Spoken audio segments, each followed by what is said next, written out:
Every year, the SBI releases its list of the 10 most wanted fugitives, the men and women who've managed to disappear into the shadows after committing crimes so serious they've shaken entire nations. These are not just faces on posters. They're real people who've evaded justice for years, sometimes decades. Murderers, cartel leaders, fugitives who vanished without a trace. And yet, somewhere out there, they're still walking free.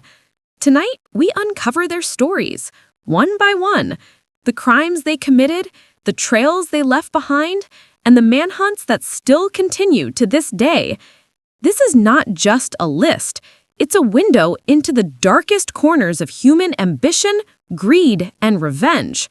These are the top 10 FBI most wanted fugitives of 2025, and each name carries a story you won't forget. Let's begin. In the heart of Mexico's Sinaloa state, where mountains hide more secrets than the streets below, a name began to echo quietly among men who lived by guns, money, and fear. That name was Fausto Isidro Mesa Flores. To the people who feared him, he was Chapo Isidro. To law enforcement, he became a shadow, one they could never quite catch. Born in 1982 in the town of Navajoa, Sonora, Mesa Flores grew up in a place where opportunity was scarce, and the drug trade was a way of life. Like many boys of his generation, he learned early that the border between survival and crime could be thin, and that loyalty in the world of cartels was often paid for in blood. As a young man, Fausto watched the rise of the Beltran Leyva organization, a cartel known for its ruthless control and deep connections. He started small, a courier, a lookout, another nameless soldier. But he was sharp, cautious, and quick to understand the logic of power. When others flaunted their money, he stayed quiet. When others fought for attention, he learned to disappear. Over time, that instinct to stay unseen became his greatest weapon. By the mid-2000s, Fausto Isidro Mesa Flores had become a trusted lieutenant in the Beltran Leyva cartel, working under the infamous Arturo Beltran Leyva, a man feared even by his own men. It was during these years that Chapo Isidro earned his reputation as both a strategist and a survivor. He managed the movement of tons of narcotics across Mexico's rugged terrain: cocaine, meth, marijuana, everything that could cross into the United States for profit. When Arturo Beltran Leyva was killed in a shootout with Mexican Marines in 2009, many believed the cartel would collapse. Rivals celebrated, thinking the empire would crumble without its head. But while most lieutenants fled or were hunted down, Mesa Flores did something else. He waited. In the silence that followed the chaos, he began rebuilding. The organization split into factions, and Mesa Flores emerged as the leader of his own group, a smaller but lethal network that became known as the Mesa Flores Organization. Based in Sinaloa, it quickly aligned with remnants of the Beltran Leyva group and parts of the Juarez cartel, forming new connections in the constant reshuffling of Mexico's underworld. His empire wasn't the largest, but it was resilient. While bigger cartels like Sinaloa and Jalisco New Generation fought bloody wars for national dominance, Mesa Flores quietly expanded into drug distribution, money laundering, and gun running.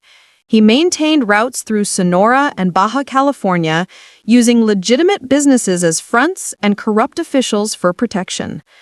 Unlike other cartel bosses, Chapo Isidro rarely appeared in public. There were no flashy videos, no golden rifles, no online fame.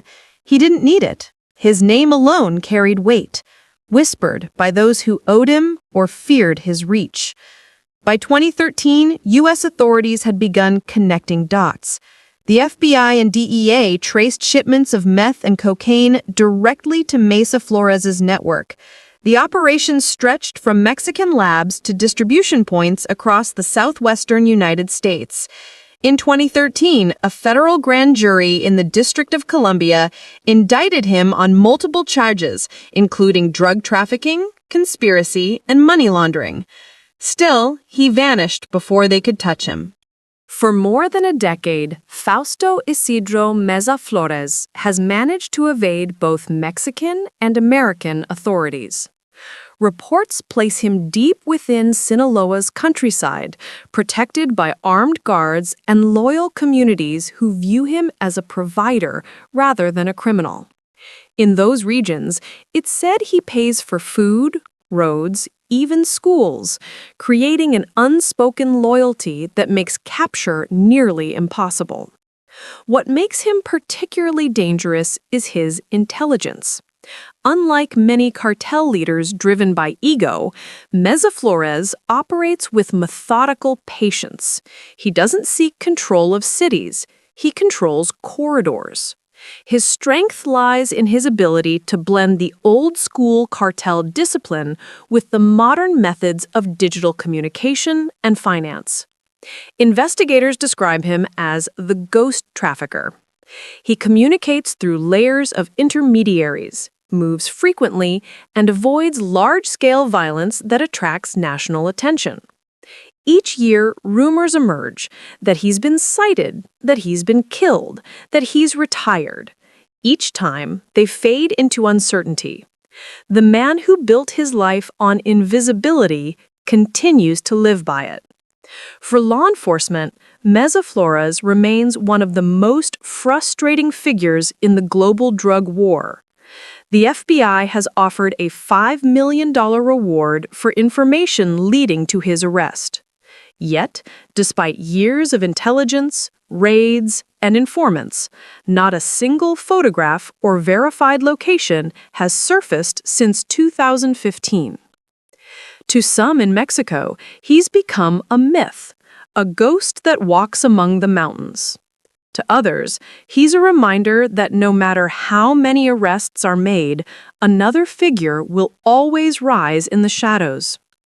As of 2025, Fausto Isidro Meza Flores remains at large, one of the most elusive fugitives on the FBI's top 10 most wanted list. He's the embodiment of a criminal evolution, a man who learned that the key to surviving in a world of greed and betrayal is to become invisible. And that invisibility has made him one of the most dangerous men alive.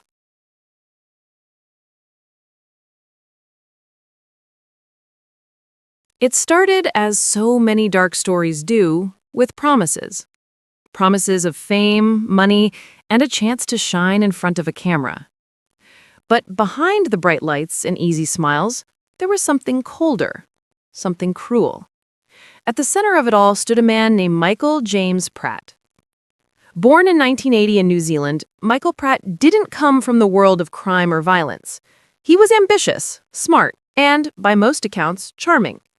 In his 20s, he discovered the power of the internet, not as a tool for connection, but as a way to make money from other people's dreams. He realized something early.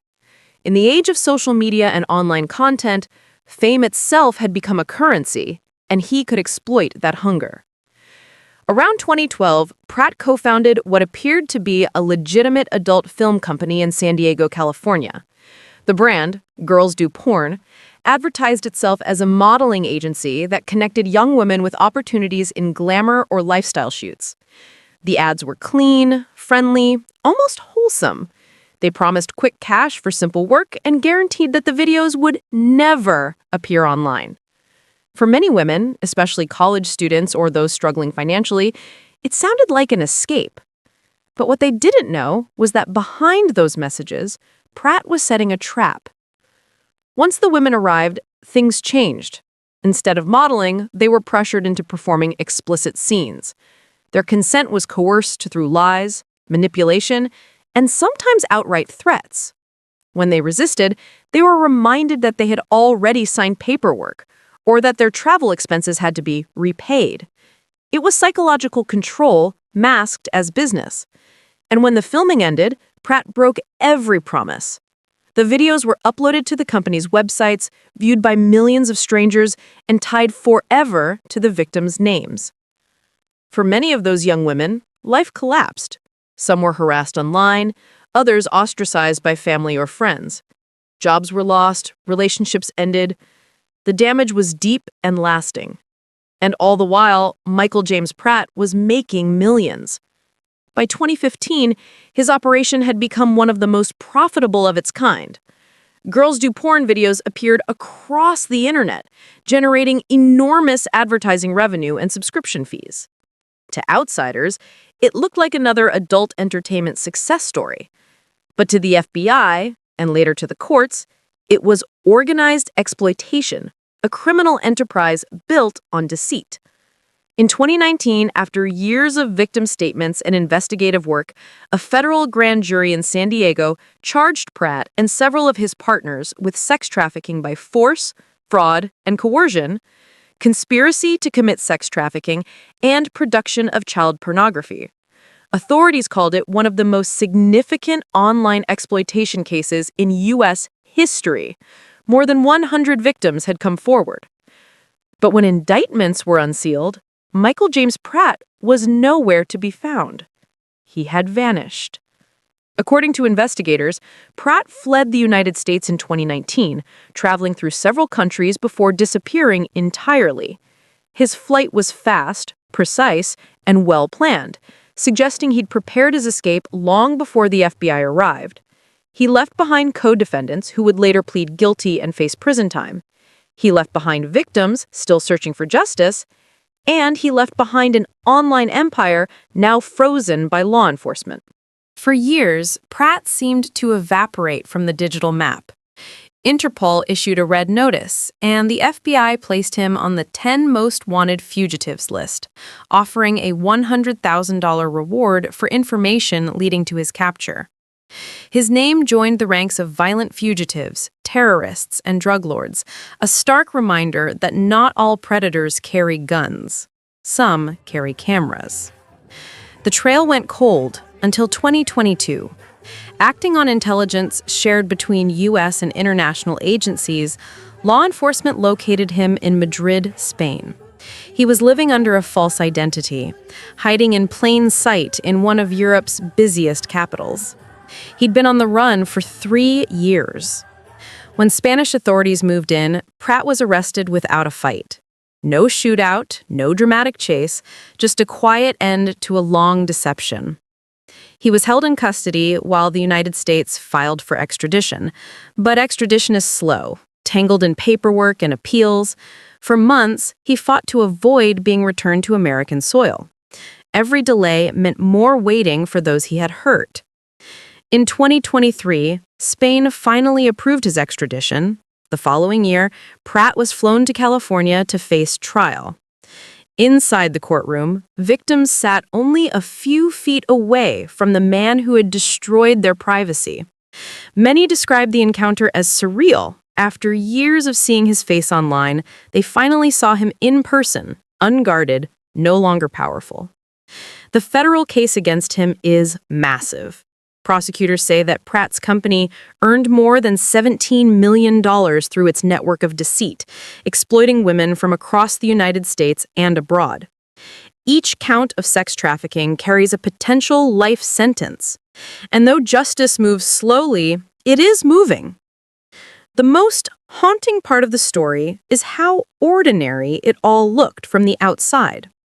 There were no drug wars, no assassinations, no secret hideouts in jungles. Just a modern office, glossy websites, and contracts written to look legitimate. Yet the destruction he caused was intimate and lasting. Today, in 2025, Michael James Pratt remains a key figure on the FBI's 10 Most Wanted list while his U.S. trial proceeds. He symbolizes a new face of crime in the digital age, where exploitation hides behind professionalism and manipulation travels faster than bullets. He reminds us that evil doesn't always shout.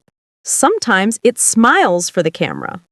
And for every victim still rebuilding her life, his name stands as both a warning and a promise that justice, however delayed, is still coming.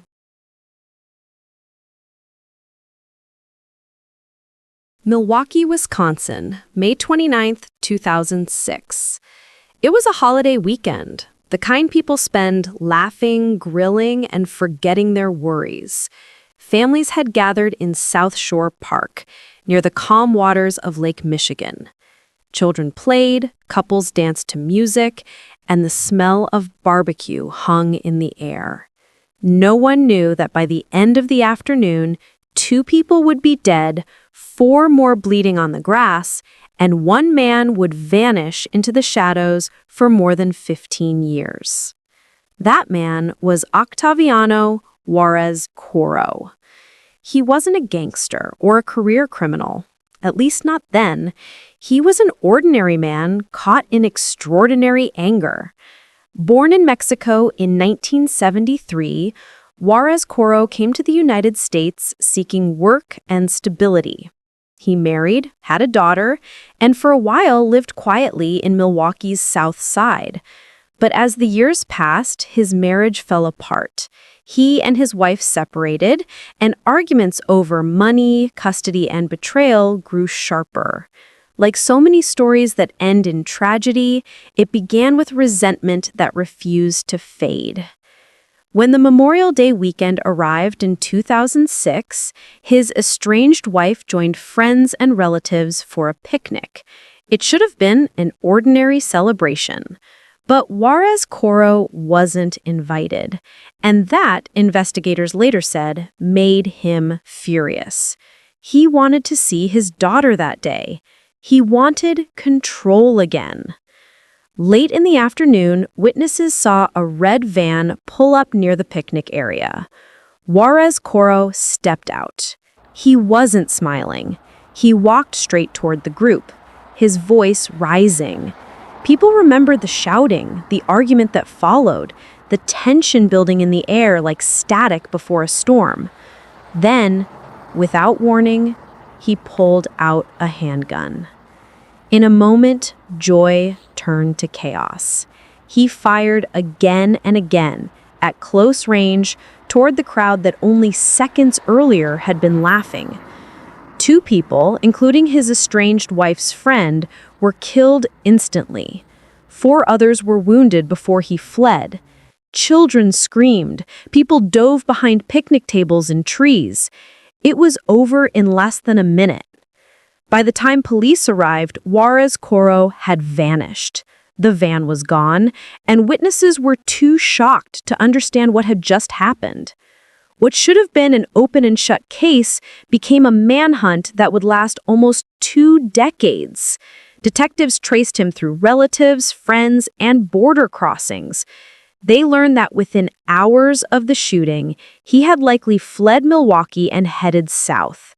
Over the years, rumors placed him in California, Texas, even Mexico City. Each lead ended the same way: silence. He had become another ghost crossing between 2 worlds. For years, the case remained one of Milwaukee's deepest scars. Every Memorial Day, reporters would revisit the tragedy, showing the same photos of smiling faces now gone. Detectives retired, new ones took over, and still there was nothing. It seemed as if the man responsible had simply disappeared into the landscape. Then, in 2021, 15 years after the shooting, the FBI placed Octaviano Juarez Coro on its 10 most wanted fugitives list. His name joined terrorists, cartel leaders, and fugitives accused of monstrous crimes. The Bureau offered a reward of $100,000 for information leading to his capture. His photo, an aging face, eyes that once looked angry, now just tired, appeared across America's news screens once again. And it worked. In February 2022, authorities received a crucial tip. It came from Mexico. Working with Mexican law enforcement, the FBI traced Juarez Coro to a neighborhood in Guadalajara, Jalisco. He was living under an alias, moving quietly, perhaps believing the world had forgotten. But justice hadn't. Agents surrounded the area. There was no standoff this time, no violence. After 16 years on the run, Octaviano Juarez Coro was arrested without resistance. He looked older, thinner, a man worn down by time and guilt. When U.S. Marshals brought him back to Wisconsin, news cameras captured the moment. For the victims' families, it was the first sense of closure they'd had in nearly 2 decades. The trial was set. He faced 2 counts of intentional homicide and multiple counts of attempted homicide. But before justice could fully play out, something unexpected happened. On January 22, 2023, just months after being extradited, Juarez Coro was found dead in his Milwaukee jail cell. Authorities ruled it a suicide. For some, it felt like justice denied. For others, it was an ending, however imperfect. The families of those he killed never saw him face sentencing, but at least they no longer had to fear him walking free. Even now, the South Shore Park shooting is remembered not only for its brutality, but for its randomness. It showed how quickly anger can turn deadly, how one person's bitterness can destroy a day meant for joy. And it reminded law enforcement that fugitives can hide for years, but time has a way of catching up. Today, the picnic area has no signs of what happened there. Children play, music drifts from radios, and the smell of barbecue still hangs in the air every summer. But for those who remember, there's a quiet understanding that peace is fragile and the line between an ordinary day and tragedy can be just one moment, one decision, one trigger pull away. Octaviano Juarez Coro's story ends there. A man who lost everything to rage and spent 16 years trying to outrun it.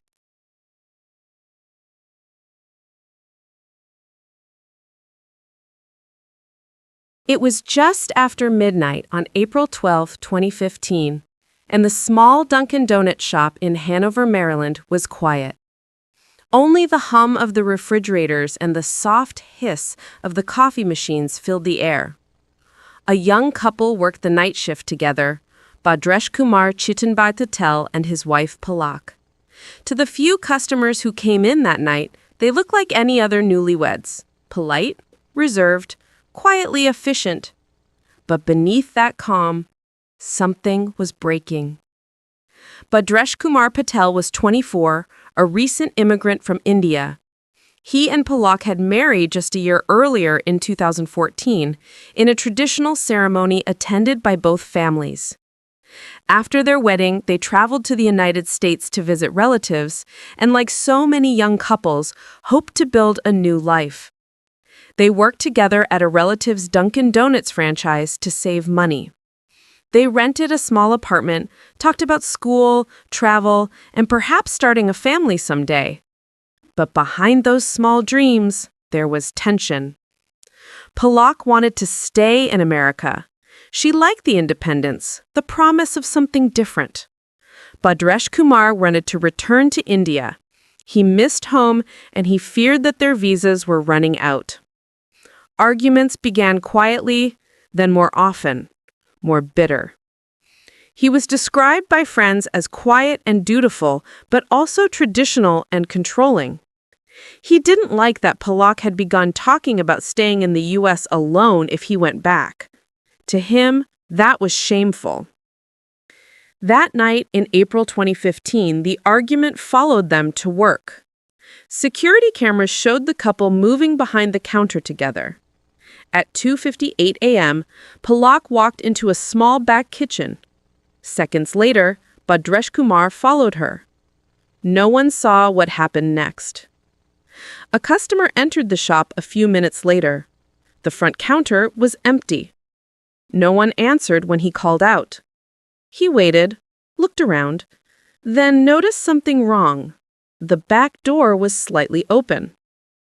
When police arrived, they found Palak's body on the floor of the kitchen. She had been stabbed multiple times. The knife was left behind. There was no sign of a struggle, just silence. Bhadresh Kumar Patel was gone. Police reviewed the footage. Moments after the attack, he was seen walking calmly to the front of the shop, turning off a few switches and leaving through the back door into the cool night. Outside, surveillance from the mall area caught him walking briskly along a sidewalk, then vanishing from view. He left his passport, wallet, and identification at home. No cell phone. No trace. In the hours that followed, police searched the neighborhood, nearby hotels, and bus stations. By morning, Patel was already being listed as a person of interest. But investigators soon realized he'd planned more than a simple escape.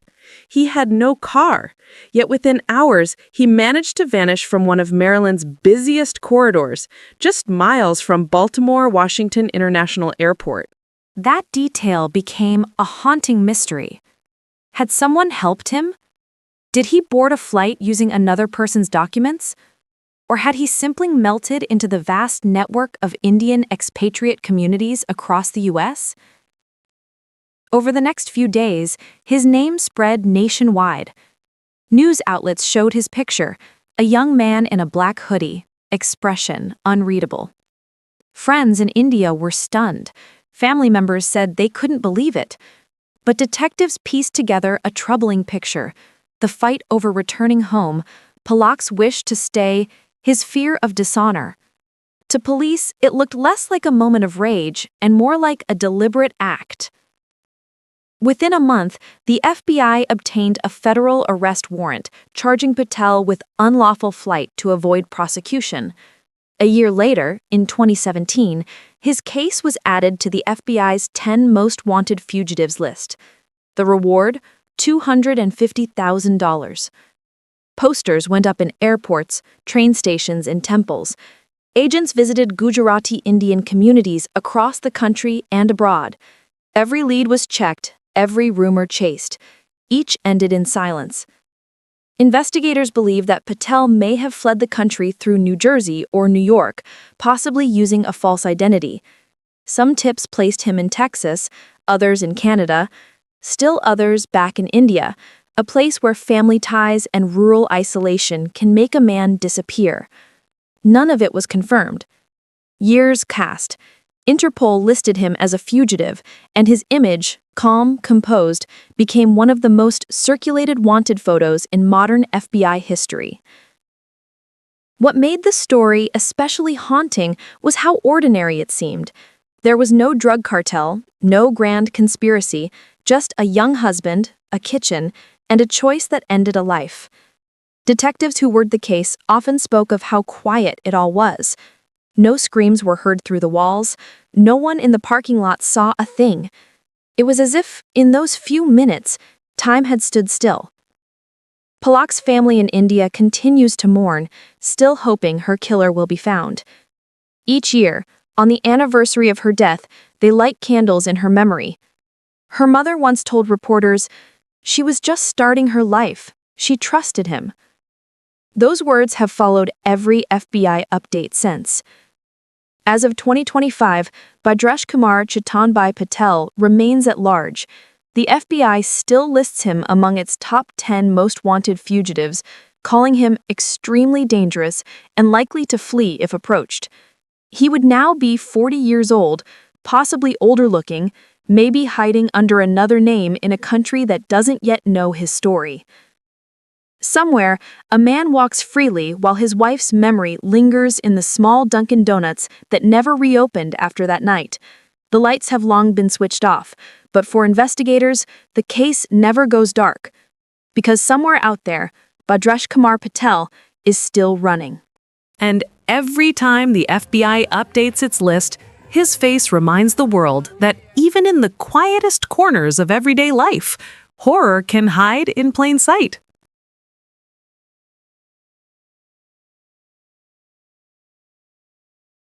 It was supposed to be the happiest day of her life, May 11th, 2012. Estrella Carrera, 26 years old, had just married the man she loved, Arnaldo Jimenez, a 30-year-old from Chicago.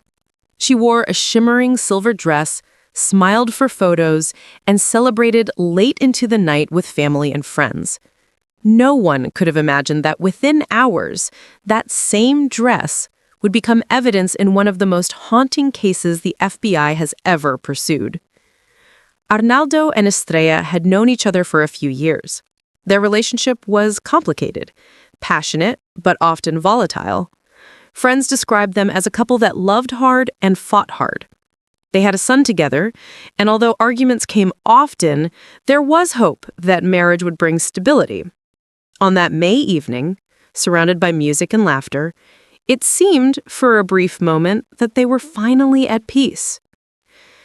After the reception, which lasted until around 4 a.m., the newlyweds left together in Arnaldo's Maserati. They were headed back to Estrella's apartment in Burbank, Illinois, just outside Chicago. What happened after that is known only through chilling fragments pieced together later by investigators. The next morning, Estrella didn't show up to pick up her children. Her family called her phone repeatedly, but there was no answer. By evening, worry had turned to panic. When police entered her apartment the next day, they found her body in the bathtub. She was still wearing her silver wedding dress. She'd been stabbed multiple times, brutal, close-range wounds that spoke of rage, not randomness. The apartment showed no signs of forced entry, no robbery, no struggle that spilled into other rooms. The killer was someone she trusted. Within hours, detectives focused on one person, Arnaldo Jimenez. He was gone. Investigators quickly learned that Jimenez had not returned home. He hadn't gone to work, and his Maserati had vanished. Family members told police that in the early hours of that same morning, he had called his brother, Humberto, sounding shaken. He reportedly said that he and Estrella had gotten into a fight in the car after leaving the wedding party, a fight that turned violent. Then, according to police reports, he said something chilling. "I think I killed her." He told his brother he was driving south, toward Mexico. From that moment, the manhunt began. Within days, the FBI joined local police to trace his path. Records showed he stopped at a friend's house in Tennessee for a short time, possibly cleaning his car. From there, he continued through Texas, crossing the border into Mexico through Laredo. His car was later found abandoned in a parking lot in the city of Nuevo Laredo, less than a mile from the border. Inside, investigators discovered traces of blood, later confirmed to be Estrella's. From that point on, Jimenez disappeared into a labyrinth of border towns, family networks, and the chaos of northern Mexico. Authorities believe he received help from relatives living there. Several members of his family owned property in the region, including the city of Durango, where leads placed him multiple times. But every time investigators got close, he moved again. Back in Chicago, Estrella's murder devastated her family. Her sister recalled how happy she had looked the night of her wedding, how she twirled in that silver dress. No one could reconcile the image of that glowing bride with the crime scene photos that followed. Her children, one from a previous relationship, one with Arnaldo, were left without a mother. In 2013, just a year after the murder, a federal warrant was issued charging Arnaldo Jimenez with unlawful flight to avoid prosecution. The state of Illinois had already charged him with first-degree murder, but the years dragged on, and he remained a ghost. He didn't use bank cards, avoided digital communication, and reportedly worked odd jobs under different names.